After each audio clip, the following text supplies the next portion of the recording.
Hello and welcome to Brainz Talk with me, your host, Michal. Today I'm joined by executive recalibration coach, founder of VPower Coaching and thinking partner. Yes, Veronica Safoa Owusu. Welcome to Brainz Talk. Michal, thank you so much for the amazing introduction. You're so welcome. Today, guys, we'll be talking about decision making under pressure, leadership presence, and why the quality of our decisions is often shaped long before the decision itself. I'm excited to dive in. Are you? Let's do it. Let's do it. Now, Veronica, you've spent more than 30 years in leadership, in coaching, in transformation. What first drew you to this work, and what has kept you committed throughout? Yeah. So many people would think, right? Somebody would have gone to a corporate job and is what is called a corporate escapee, and years in corporate, and now I'm here to give back to the community of corporates and leaders. My story is different. I didn't work in corporate. I come from a teaching background, okay? And I remember when I was around 16 years old, my mom was also a teacher. I went into her classroom after I'd finished my lessons and just sat at the back, observing her with 30 little children in front of her. I think she was reading a story. And they were so hypnotized by her voice, by her, her gestures, by her storytelling, and captivated. I'm like, wow. I want to do that. I want to do something like that. I want to inspire. I want to be a part of people's transformation. And she was transforming children. She was inspiring children. At the age of 16, I knew my focus in life was going to be transforming, inspiring lives. And so I followed my mom's footsteps and became a master teacher. I worked in Poland, because my mom is Polish, for 15 plus years in the educational sector. And not only within the school settings, I also worked in organizations teaching the Polish executives and leaders and teams communication and English. And I became also a TELC examiner. And all of these things had one thing in common: transforming lives, inspiring lives. So when it comes to transformation, that was my core. And then, of course, I became a coach. And that is a whole different story. So my focus on transformation has always been from my teaching background. And that's where it all began. Okay, now today you help leaders make decisions under pressure, utility leaders or leaders in general. What led you to focus, Veronica, on decision making and presence and executive recalibration? Okay. So, do you know how many decisions we make daily? Thousands. About 32,000, if not more. And decision making is a daily thing. But if we go back down memory lane, I'm standing in what we call a pawnbroker's shop. You know where you go sell your precious belongings, right? I'm there about to sell something that was really dear to me. And I remember in that moment, I'm like, Veronica, what on earth are you doing here? We had two businesses, my former husband and I, an import-export company and a web development branding agency. Over 5 years, we were thriving. And it was like, I woke up one day in this pawnbroker shop. What happened? How did I get here? I just could not understand what happened. It was like I woke up from this nightmare, like I was zombie walking throughout my life. It was in that moment, Michal, that I realized every single decision I had made in my life compounded to that very moment. Our experiences, the quality of our lives, how we live, how we lead, are all fundamentally rooted in how we decide. And how we decide is just the surface, because when we look even deeper, where do decisions come from? Well, let me ask you a question, Michal. When you wash your hands, right, a certain way, right, or when you brush your teeth, or how you make your coffee, or even what career path you choose, how did we decide all these things? Those little decisions and those big career decisions, how did we come to that decision of our careers? when we look at the path, it's usually how we were brought up, the environments we were brought up in, right? The exposures we had culturally. From childhood, all these things shape how we think. And I call that the thinking field. And so when we make decisions, it's important to look at how we think. Hence, the whole concept of the thinking field and making decisions, especially under pressure. Because, under pressure, the mind, the brain, the hippocampus, that's the limbic part of the brain, is responsible for cognitive thinking. It's suppressed under such pressure. And so I specifically work with utility leaders because they are the ones that really are exposed to such pressures. And the thinking field, what happens to it? It contracts. And yes, we make decisions. Yes, we still take action. But under a contracted thinking field, perception narrows. And when perception narrows, options become almost invisible. Clarity is suppressed, and the quality of our decisions decreases. So why decision making? Because it's the epitome of life and how we live a good life, a thriving life, an impactful life. As leaders, as partners, as sisters, as mothers, as fathers, this is the epitome, I believe, of how we live. And so decision making is a huge part of my work. Veronica, at the heart of your work lies the gold dust thinking frame. Firstly, to kick it off, for those who may not know it, like myself, what is it? The gold dust. First of all, gold dust is a concept people have come to know me for. A book I published, Rise Up Gold as Queen, 50 Golden Nuggets of Wisdom on how to reignite your spark and rebuild yourself after a relationship breakup or even after things go wrong in life. So the gold dust has always been with me, the things that sparkle within us. So the thinking field, really, Nihal, is a space where I create the conditions where a leader can really return to presence. And from that space, make clear, trustworthy, undistorted decisions. The leaders I work with, especially in utilities, they are responsible for communities. They are responsible for providing safe water. They are responsible for providing electricity, power. They're responsible for a lot of things, infrastructure and systems. They're constantly deciding the fatigue, the pressure, the responsibilities. The thinking field is where they can pause, recalibrate how they think, examine where all their decisions really come from, and expand that thinking field so that they can see what has been obscured and now decide from truth and not distortion. So the thinking field is really that space. Okay, Veronica, you said decisions begin long before the actual decision, which, I mean, initially people might be like, hang on, what is that? Why should leaders, maybe utility leaders, examine the field they're deciding from and not just the decision itself? Yeah, well, because the decision itself impacts lives, right? So it's important to examine the thinking field.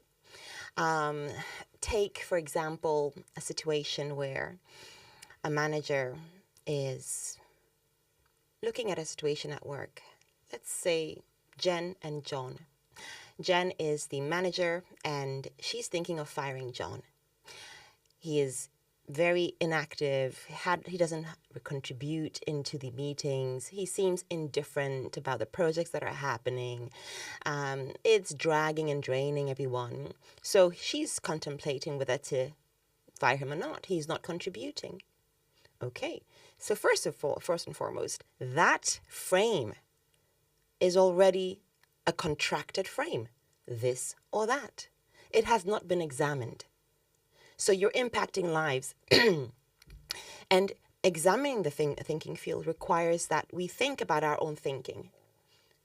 And we think about where do they come from. Okay, he may seem to be a bit inactive during meetings, a bit indifferent, not contributing.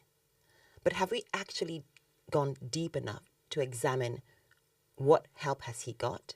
What is he in the right role in the first place? I, as a leader, how have I role played and shown how things are done, or how to act, or how to respond and not react? What conditions have I created for these individuals to feel safe enough to share their woes or share their concerns, or even challenge our own thinking? When we examine all that, we see that John is now not just the subject of this or that. It's now a decision that can be more trustworthy than just, oh, he's not contributing. That is a very simple example of why it's important to really look at the origin of how we decide. And that requires examining the thinking field and asking those incisive questions that dismantle the assumptions that we make about ourselves, about situations, about people, about the world as a whole. And that's one of the main reasons. Veronica, presence is sometimes often seen as, let's say, a soft skill, but you've called it a decision quality condition. Can you elaborate a little bit more on that? Presence is not a skill. I wouldn't classify or categorize that as a skill. Presence is a way of being. It is what you are. Presence is the very essence of our consciousness, of our awareness, of our being. And because of all the distractions and all the distortions and all the things that cloud that, we're no longer present. We're always in reactivity mode, solving problems, going down into the trenches, trying to, instead of visionary thinking, trying to solve everything that, is happening. So presence, Mihal, is like a tree. Can you teach a tree how to be a tree? How to photosynthesize, how to, spread its branches and all the things that a tree does. Can we do that? I don't think so. Let's take a flower. Can we teach a flower how to blossom? A rose. I'm going to teach you how to blossom. So presence is innately what we are. Like the tree is a tree, the flower is a flower, and it does what it's naturally supposed to do. But we forget, because of all the things that have distorted that and have suppressed that. So in presence, what happens is now the thinking field is so vast, and we notice what was once obscured or in the dark. We no longer have this spotlight trap that we only see what the spotlight shows, obscuring everything else that is in the room. And so in presence, we realize, we switch on the light, or we get a floodlight, and we see the situation for what it is. If it's within your personal life, because executives are also human beings. They have their own experiences personally, whether it's within their managerial teams, within the whole culture. They now see in presence. You're no longer in that survival mode. So presence, I wouldn't say, is a skill. It's a way of being. A skill is something that you learn. Oh, yeah. Presence is something that you return to. Okay, fantastic way to put it. I could listen to you all day. I see why you're doing what you're doing. But Veronica, when leaders are under pressure, what signs show that they're operating from a place of urgency and stress rather than clarity, maybe? Mm-hmm. Yeah. There are 4 major signs. Okay. And one of them, very dominant in the world today, especially in the workplace and even in our personal life, is the narrow frame. Most of us have this narrow frame in which we see things. Well, it's not automatically our fault because, well, we know what we know, we don't know what we don't know. And sometimes, yes, we do know what we don't know, but the danger is when we don't know what we don't know. And so the frame is so narrowed. Usually we look at our decisions as, should we do this or that? Should we do this acquisition or not? Should we fire or not? Should we build or not? Should we spend the budget with this company or that company? This or that? Up or down? Yes or no? That is a narrow frame. So what happens? We have limited the thinking field. Can you imagine the quality of decisions that are being made from such a narrow frame? And what follows after that is the overconfidence that we witness within people, especially leaders. And it's fine because, hey, they've earned it. They've worked decades in their positions. But check this out. If you know the story of William Smithburg, he was the former chair of Quaker Oats, and he had a track record of acquisitions. I think one of the greatest acquisitions he was known for was it was an energy drink. I've forgotten the name. I will have to go back to that. But that was one of the most successful acquisitions. And so, to grow Quaker Oats and acquire, different products, a new product, which was really thriving, Snapple. It was an apple juice. They wanted to acquire that. They bought Snapple for $1.7 billion. Yeah, very confident in that decision. He has made such successful decisions in the past. This is a no-brainer. We're going to acquire Snapple. Within 28 days, they had to sell Snapple for just about $300 million. That is 1.4 billion loss. You have to do the maths. This is it. The overconfidence. I'm going to give another example. A more serious one. You know of Chernobyl in Ukraine, the nuclear accident in Chernobyl. I think this was in the 1980s, 86 maybe. The Prime Minister of Power and Electrification said the odds of a nuclear meltdown is 1 in 10,000 years. Can you imagine about 2 months later, the Chernobyl nuclear explosion happened? Overconfidence. It contracts the thinking field. So can you imagine how many decisions executives are making out there under such a contracted thinking field? So that's one thing that they have to look out for. When you're overconfident in something, you need the environment around you to challenge your thinking. You need trusted people that would challenge your thinking. And Snapple was an amazing, apple juice brand, but they wanted to change its whole concept, and they lost the essence of what made it successful. Right? Another example, the Beatles. When I read that example, I was like, wow, this is a powerful example. The Beatles were looking to start their career, I think in the 60s, and they went to Decca Records, I believe it was Decca Records, to sign them up. The executive, after listening to them, said, listen, guitar bands are out of fashion, are out of trend, and so they didn't sign them up. Soon after, Beatles were the rave. Overconfidence is what we should avoid.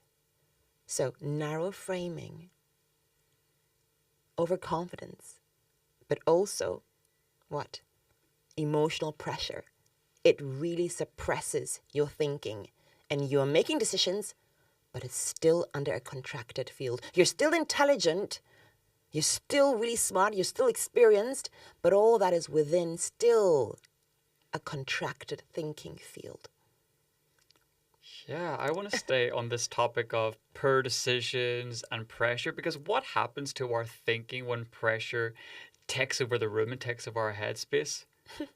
Well, just imagine this very setting. I'm coming into a podcast. This whole setting is a bit, we're on the spot, and all the things that are going through your mind create this experience of pressure, right? And if I collapse into that, I cannot think clearly. I have to really remind myself to return to presence. Reset the nervous system, because the body also keeps scores. Re-render the narrative I'm telling myself about this situation. And re-anchor my state, saying to myself, I'm here to be, to share. I'm not here to perform. I'm not here to prove anything. I'm here to simply be. So all that is going in my mind, and that allows me to now return to presence and really be in the moment. This is required of leaders and those that are under chronic pressure. I'm not talking about the pressure that, we have a deadline tomorrow, and I'm talking about the chronic pressure that is ongoing. I'm working currently with a powerhouse in Kentucky, Louisville, Metropolitan Sewer District, MSD. And I'm rolling out the Recalibration Coaching experience for the directors and the executive teams. After the first few coaching sessions, they said, Veronica, we don't have this kind of space. We're always looking out for others, 24/7. We're always the ones that have to carry the weight of the decisions that we make. And just during that coaching experience and that thinking space, to pause, reflect, to examine their thinking, to challenge their own thinking, to think about their thinking and about the decisions that they're making and the challenges that they're facing, it was so refreshing because they could return and see and leave with more calm, more clarity on situations that felt so overwhelming, and give themselves permission now to focus on really what their role requires of them. Visionary thinking, strategic thinking, right? Leadership, presence, and all the other things that create the company's culture. I hope I answered the question. You sure did. Like I said, I could keep listening to you, but Veronica, I want to touch on reacting versus responding, because when I first got introduced to that concept, it's to this day changes the way I am and how I interact with people. Like, don't react, Michal, respond. But for those who have never been introduced to that concept, can you explain the difference between reacting versus responding first to introduce it? Reactivity is when we don't examine our thinking and we collapse into the moment, into the emotion, into the story. You see, with recalibrated thinking, we respond. With unrecalibrated thinking, if there's such a word, or unexamined thinking, we collapse into the narratives we tell ourselves or the mind tells ourselves. Reactivity is what happens between the signal and the story.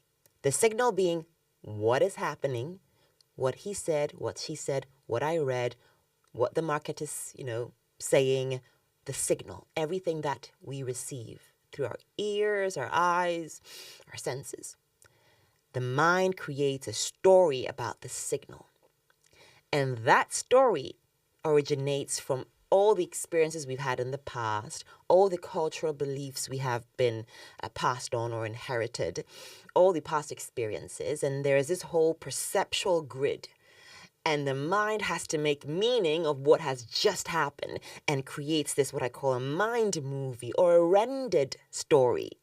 And once that story is activated, we collapse into it and we react. It could be with anger, it could be with frustration, it could be with an emotional outburst. Whatever it is, we react. And usually, reactivity is not the truth of the actual story, because we never really pause to examine the story. Is it true? Is it a fragment of the truth? What has been obscured? What is my mind trying to convince me as truth? And we never pause to examine. So majority of people react. It's a 3-step process. The signal, she said that. he looked at me a certain way. Oh, the manager did this. Politics, the government. These are all signals. Now the story is what happens next. The mind creates a story. That's disrespectful. They don't value me. Oh, this is a huge challenge. I think we're going to have to, go through some strategy changing, rebranding, because the market is not responding. So let's change the whole rebranding. And then that's the story. And the third step is when reaction happens. So they react to whatever the story tells them. But response goes through a few more steps. Yes, the signal comes in. The market is not responding. Budgets are thinning. Politics is crazy out there. He said this, she said that. Tension. She's not interested in the company. They don't want to whatever it is. The story comes in. The signal comes in. And then the story is created about that signal. The difference is now that in presence, you notice the story. You notice the emotions. You notice your heart starting to throb and the lump in your throat and the hair on your neck stand. You notice all that, but you don't collapse into it because you're present. You've returned to presence and you notice the story. So what happens? The next step is not reaction, it's reset. You must reset because your body is reacting literally. When your palms start sweating, it's having a physical reaction. You feel your heart beating faster. You feel the stiffness. You feel yourself brace. You got to reset. It can mean taking a few deep breaths. It can mean just noticing the story. It can mean saying something to yourself in your mind. That's a story. Reset. You need to reset. Because without that, your body is not going to follow along. Your body reacts before even your mind. So once you reset, now you have the ability and the capacity to re-render the story. So here was the rendered story. Now you re-render it by asking incisive questions that dismantle the assumption. What haven't I noticed? What am I assuming? What needs to be true for me to be wrong? What else is possible? Would it matter in the next 5 minutes, the next 10 minutes, the next 5 years? Is this the state I really want to be in? Is this what I really want to do? You really re-render and then you create the story. Actually, maybe it's not an adversity. Maybe it's actually an opportunity. What is the opportunity in this so-called adversity? Maybe he wasn't condescending for the reason I thought. What if? Why don't I know? Maybe let me find out what's bothering him today. So you re-render the story and then you respond. Can you see almost 5 steps? And that is a literal demonstration of what it looks like to react and to respond. It's between the signal and the story. Incredible stuff. I want to jump into something you previously mentioned in one of your answers about you rolling out, is it a recalibration coaching in the US? Yes. And, because leaders are responsible for long-term impact, for trust, for success. But why do you think recalibration spaces are needed more than strategy meetings within a workspace? Good question. I gave the example of Quaker Oats and William Smithberg, the former then chair. When they were doing the acquisitions, there were meetings upon meetings. There was strategy upon strategy. There was data that was being acquired. Like, this is a no-brainer. This is going to be another big deal. Strategy can happen. Intelligence can happen. Data can be acquired. Analysis can be done. But still within a contracted thinking field. It's like going to court and the prosecutor has an individual that he says must go to prison. Okay, and the prosecutor comes, or the lawyer comes and places his case to the judge. He shows a beautiful presentations on all the reasons, the data why this individual must be imprisoned. And the lawyer shares the beautiful slides, all the data analysis. The judge listens, asks some questions. The lawyer answers spot on, and the judge decides, okay, this person needs to be imprisoned. What is wrong with this picture? A lot. There isn't a second person in the room. It's just one lawyer and who says this person must be imprisoned. There's no challenge. There's no different perspective, different angle. There's no counterattack. There's no questioning. Not to, have another debate, but to also pose another side. In the example I gave, there was nothing like that. It was just a lawyer, in prison, judge, okay, I decide, let's do it. So that's how decisions are made most of the time. Somebody has a great idea, vision, or, the decisions we make, like in the case of Quaker Oats. And strategy still takes place, but within a contracted thinking field. A case can still be made on why we should go or follow this path or this direction, or make this choice or make that decision in our personal lives or in our professions or in our careers, but still within a contracted thinking field. So answering your question, it's important that we expand the thinking field and go through a process of thinking. Thinking is one of the most powerful things we can ever do. The mind is the most powerful asset we can ever have. Yet we take it for granted. Yet we function on autopilot. We think it's automatic. We think automatically. Well, we do, and that's a problem. So we need to expand that thinking field, and it takes a process of asking incisive questions. That's one. But it also requires us to create the environment for that thinking field to actually thrive. The environment meaning safety, right? Curiosity, right? Listening, actual listening, because people listen, but they don't listen. Without judgment, creating the environment for people to feel safe in a relationship, in the boardroom, or in the bedroom, wherever, in all rooms of life. You need to feel safe. So it's up to the leaders to create that space. And with the Quaker Oats example, I keep on referring to that. The environment was not created.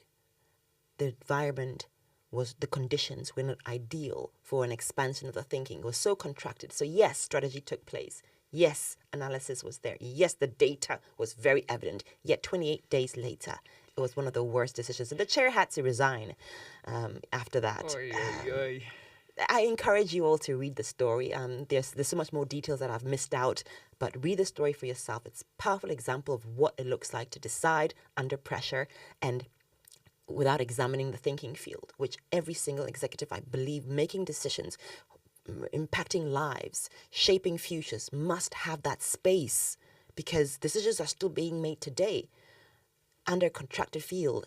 How many lives are being lost? How many lives and communities are being affected as a result of that? So yeah, I believe creating that thinking space to recalibrate. And Metropolitan Sewer District, Louisville, MSD, the director, Tony Parrott, is doing an amazing job for his executive team, creating that space for them to create more trust within the community, loyalty, to create that culture of thinking so that we are more effective with our decisions. Nice. Great answer. It's so interesting to hear this. Veronica, a theme in your work, what I've noticed is slowing down. And what I've noticed from this conversation, and I feel myself doing it as well with you, this being slowing down. If someone listening or watching right now feels overwhelmed and feels that their energy is right up here and they can't calm down, what is one shift that can maybe just help them calm down straight away? One. I don't think there's only one, but I'll try. First of all, overwhelm, frustration, all the things you've described, that is not the problem. That is not the problem. That is the byproduct. That is the effect of a more chronic cause, right? When we are overwhelmed, it didn't happen overnight. It is a series of decisions that we made over a period of time that created this condition. So the law of cause and effect is very clear. So if you're feeling overwhelmed, you have to understand that that is not the actual problem. Because if you're trying to solve overwhelm, and if I'm going to tell you, do this breathing exercise, do your yoga, or go to Bali, or those are nice things. Yeah. Great. But if we don't examine the thinking field from which all that originated, we're going to be playing the same game and the same tune. So overwhelm, you feel okay for a little bit, a nice shower, refreshing, but it comes back. So if you're feeling overwhelmed, understand that that is not the actual problem. That is the effect of a chronic issue, and that is the thought process, your thinking, the way you decide about your daily habits, your daily, inputs, what you eat, how you take care of your body, the choices you make about your career, right? The choices you make in your relationships and how you relate to people, how you communicate, every tiny decision, all the 32,000 decisions. But all that leads to the state of feeling overwhelmed. So when a client comes to me and they're feeling overwhelmed, usually they say, Veronica, I can't switch off. This is literally, I wish I had a pause button that I could press and just switch off. I can't. I go home, it's on my mind. I'm always thinking. Even on holidays, I can't switch off. And this is real because the amount of responsibility such a person at such a level carries, it's no joke, and it's really an issue. It's not easy because they care. Their lives depending on them. So it's a serious issue we have to look at. But then when we sit down and have our recalibration, we recalibrate how they think. So if you're going through overwhelm, what is it that you're actually thinking? Pause and ask yourself some questions. Questions that actually challenge your thinking. What is it about this relationship, right, that doesn't feel right? Okay. What part have I played? What am I tolerating? What have I not asked? What don't I know? So it's hard to kind of pause and ask yourself those questions. That's why you have people like me that come into the room and that come to the space and create that space for you to even think about that, because we can't think of our own thinking all the time. It's not that easy, and we don't see what we don't see. We can't see what we can't see. So having that experience of asking yourself and thinking about your thinking, if there's anything you remember from this conversation, think about your thinking. It is a powerful skill, yes, but also having the thinking flexibility will reduce your overwhelm, that stress, because you realize that the thinking field from which all that came from has now returned to presence. And now in presence, you can detach from the situation. You will not collapse into the story, because that's what happens when you're overwhelmed. You collapse into the story, like the 3-step I showed you. And that's where the reaction comes, and that's where the nervous system comes, and that's where the overwhelm comes. That's not the problem. So yeah, think about your thinking. I know it's not sexy or so attractive. I'm sure you're thinking of hearing something more. Think about your thinking.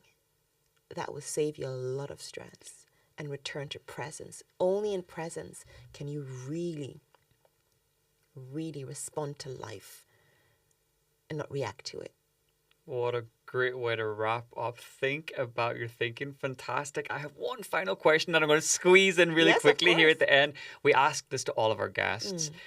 Veronica, what mindset do you credit most for the success that you have today? My ability to think. Really, it boils down to my ability to think about my own thinking, my thinking flexibility. And I think that is one of the most powerful experiences I've had over the years to think about my thinking. Yeah. That's very on brand. Thank you so much, Veronica. This has been super eye-opening, very educational, and really, like you said, something to really think about after this. So thank you for everything. Thank you. It's been a pleasure. And for everyone listening and watching, until next time, take care. Bye-bye.